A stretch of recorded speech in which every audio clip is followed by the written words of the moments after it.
Ами Ферари, където мине си от световно, европейско да видим. Оставя следа. Естествено.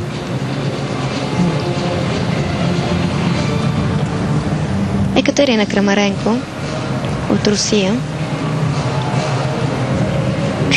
Много чисто изпълнение.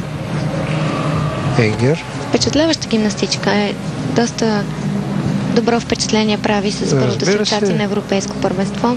Ето виждате, не им мръдват краката, стабилно играе с небърза в изпълнението си, стабилно с лекота.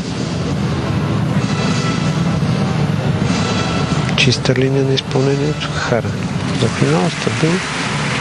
Браво на това младо момиче. Доста добре се представи. Руснаците винаги ще имат такива много наброй млади състезателки, но на индивидуалния финал имат право само по две от страна, както споменахме в началото на предаването. Така че и Крамаренко и прави